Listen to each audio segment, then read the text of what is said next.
Now that we have wound our bobbin, our next step is to thread the sewing machine. So what you want to do is you want to first start by taking your spool or cone of thread, place it on your spool pin. Next step is you want to place your thread through the thread guide, which is this part right here.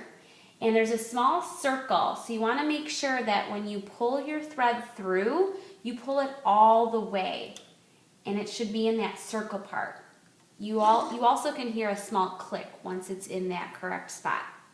Next step is you want to take your thread and you want to go to the right of this slit that's also in your thread guide. Next, you want to take your thread, place it around this hook right here. Next step is you want to make sure that your guide here is up, so make sure you pull your hand wheel towards you so that you have access to this knob. Make sure you go to the right and then down through the slit, and you should actually be able to see the letter N at this point. We're almost halfway done. Next, you want to take your thread. There's a guide right in front of the sewing machine needle. Place it behind that guide. Use your sewing shears to cut the thread because it makes it a lot easier when you're going through the eye of the needle on the machine needle. So you want to make sure that when you place your thread through the needle, it's going front to back. And then make sure that it doesn't get twisted, so carefully guide it back. Make sure that your presser foot is lifted, so make sure that it's in the elevated position. You want to take your thread and place it through the slit of the presser foot here. So that just goes straight back. We're almost done. This that I just demonstrated was the upper thread for the sewing machine. Now we need to get our lower thread in place. So you want to take your bobbin and make sure that the thread is going to the right of the bobbin. It actually should look like the number 9. Next, you want to take your bobbin, place it inside the bobbin case. We can see our 9. Now we are ready to place the bobbin case in the bobbin, and it should go from the back, just like that.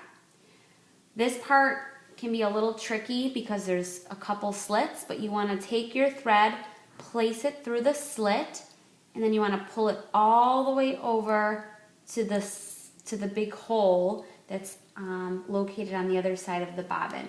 Your thread should run smooth at this point. Now you're ready to get your bobbin inside the compartment. So make sure that your knob goes to the right. Next step is you want to place your bobbin inside.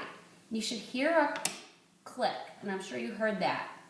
To release it, you'll actually just pull the door of the bobbin case towards you. That's what releases it.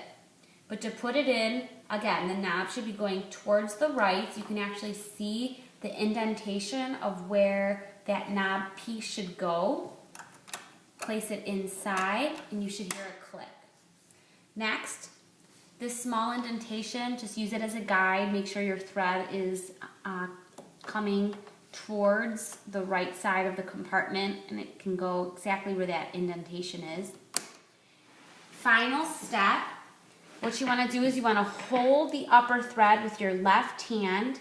Using the hand wheel, turn it towards you.